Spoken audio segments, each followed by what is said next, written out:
or a man-made killer germ, once it gets out in today's world, it would be practically impossible to stop. The infection would start in a single place, one village, one town, or one city. We will pick that up probably in the first days. There are some who believe we can stop it there by moving certain drugs in. We have this incubation period for pathogens that can go from 3 days to 3 weeks before you have symptoms. Much of your society is going to be infected before you ever know it. With air travel and transport, it'll be around the globe within days or weeks. As news broke that people were dying of an incurable infectious disease, many government leaders might close their borders and international travel might grind to a halt. All of this would be very much in our face, on the news, in the newspaper. First, there's going to be mass panic. People getting on the telephones, calling people to find out if there's anyone selling any kind of pill, any kind of gas mask. And with no way to stop the spread of infection, it would be in our backyard in days. Now imagine it's Kansas City, and you're comfortably in your home in Chicago, watching it on TV and thinking, it's coming. It's going to be here in Chicago. If you knew an incurable deadly disease was spreading in your neighborhood, how would you survive? Would you go to the supermarket for food, ride the subway, or take the bus? How would you react if a person near you began to cough? You're going to be constantly bombarded with the thought, I might die, I might get infected, and that person that just passed me might be the one. The gut-wrenching challenge of holding a child in your arms who's dying of something for which there is no help would be overwhelmingly difficult. Hospitals would be overrun with the dying and the dead, and hopes would surely turn to scientists who would be racing to find a cure. Right now, it can take 6 months to make a vaccine, if one can be made at all. By then, billions could already be dead. We might get the solution eventually, but not fast enough. Yet whether it's a lethal new influenza or a man-made synthetic disease, modern medicine will still be our best hope for survival. The biotechnical revolution is without question a dual-edged sword. We're going to see enormous advances in biotechnology in the next decade. The unfortunate side is, to virtually all of that biotechnology, there's a dark side. Most of the threats we face come from the progress we have made in science and technology. The number is likely to increase in the future with the development of new technologies and new ways things can go wrong. Although the chance of a disaster to planet Earth in a given year may be quite low, it adds up over time and becomes a near certainty in the next 1,000 or 10,000 years. Coming up, the #1 threat to life on Earth.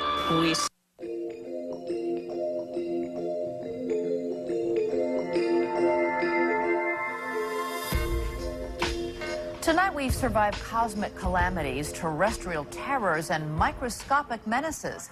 Now it's time to face the #1 threat, and it's not the stuff of science fiction. It's happening as we speak. There's widespread scientific agreement that this is the most immediate threat to life as we know it. Meet the enemy.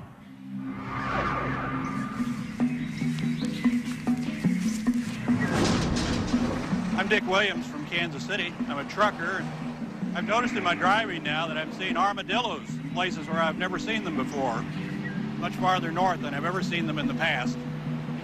Why the armadillos are moving north? I don't actually know the answer to that.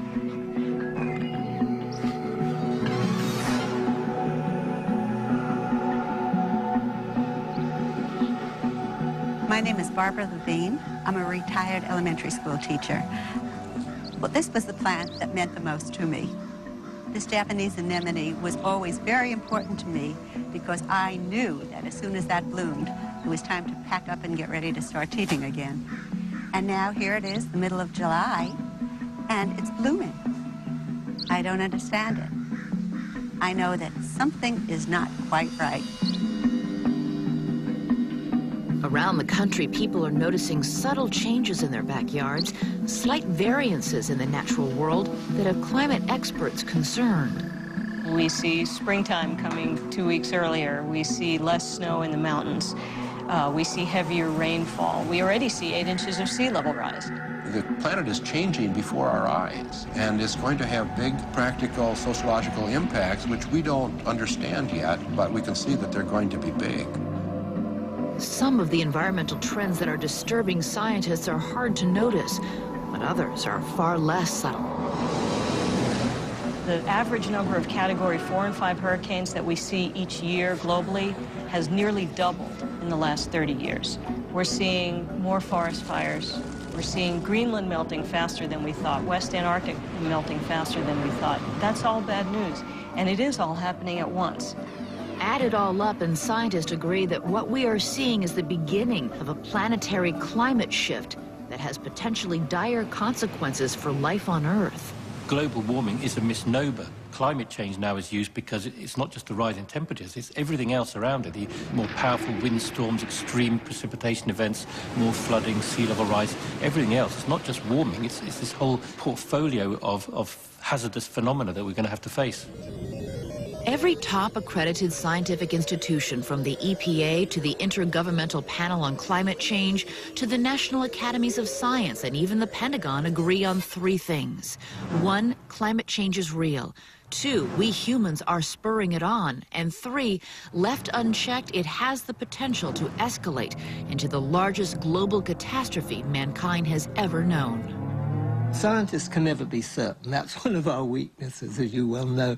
But the probability of this changing the Earth beyond recognition is so high that any practical, reasonable person would treat it as if it were a certainty.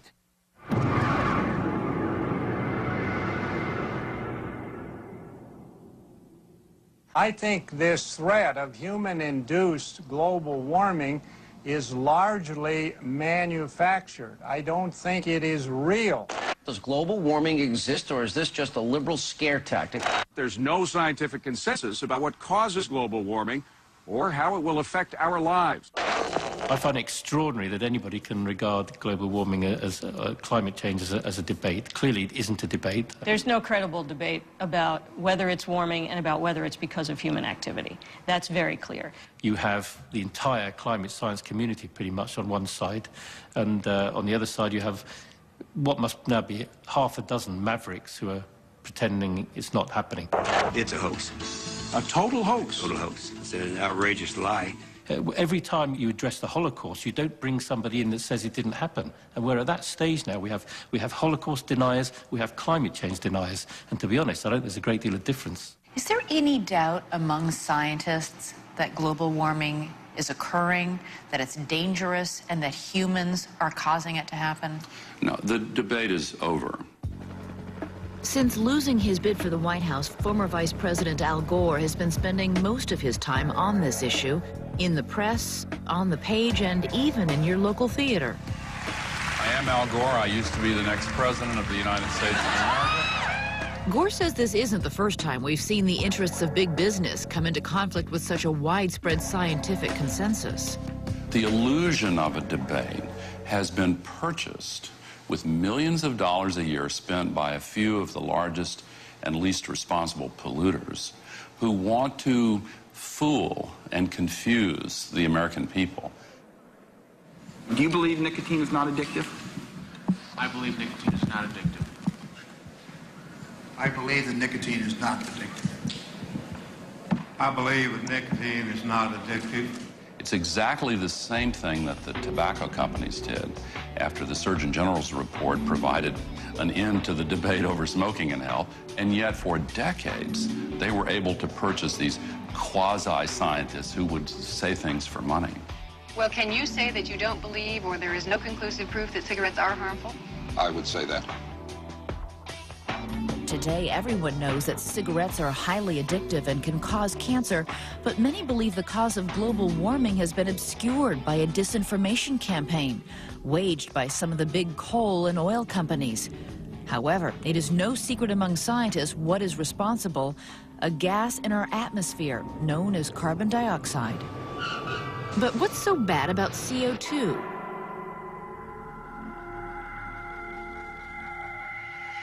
Carbon dioxide is the most prevalent of the so-called greenhouse gases. That's the part of our atmosphere that traps the sun's rays, allowing only about 30% of the sun's heat to escape back into space. Without our natural cozy blanket of CO2, most of the sun's heat would escape, and our planet would literally freeze over.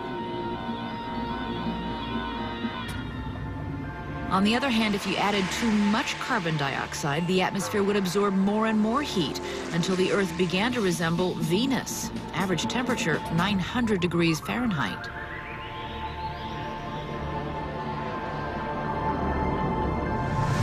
By analyzing ancient Arctic ice samples, scientists have been able to track both the temperatures and the CO2 levels going back thousands of years. This data shows periods of natural warming and cooling, but one trend is indisputable. Whenever the carbon level rises, the temperature rises as well. Fast forward a few 100,000 years to 1900, when in the middle of one of those natural warm periods, something changed. Mankind suddenly started producing massive amounts of CO2.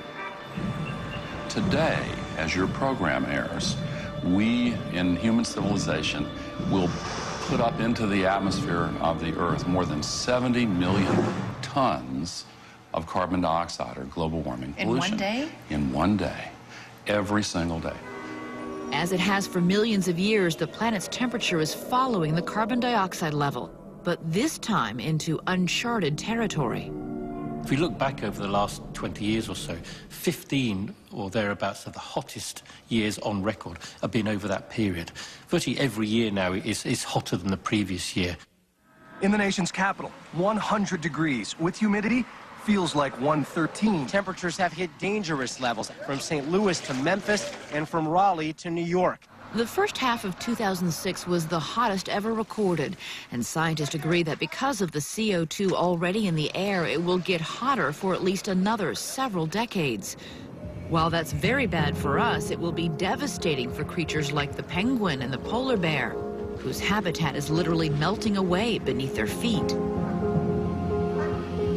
New data shows that the Greenland and West Antarctic ice sheet are melting faster than anyone expected. Each holds over 600 quadrillion gallons of water and has the potential to cause a dramatic rise in sea level. A year ago, it was thought that it would take 1,000, maybe up to 3,000 years for the Greenland ice sheet to melt. But research undertaken and published in just the last 12 months shows that the rate of melting, the rate of movement of the glaciers is accelerating so much that it could melt within a couple of centuries. And some scientists believe that if we do not act immediately, it could be much sooner. It could be 100 years from now, or it could be a few decades from now. And if you get even a significant fraction of that in the next half century, it's going to be big sea level changes.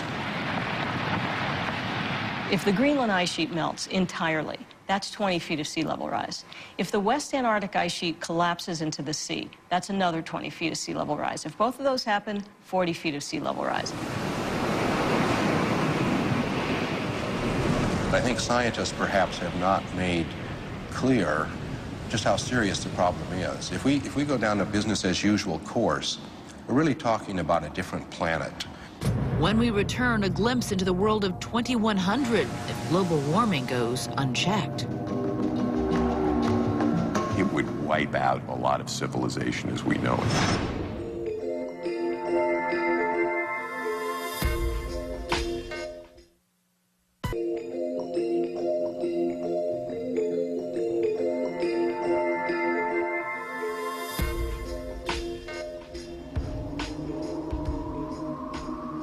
In the winter of 2005, scientists made a frightening discovery.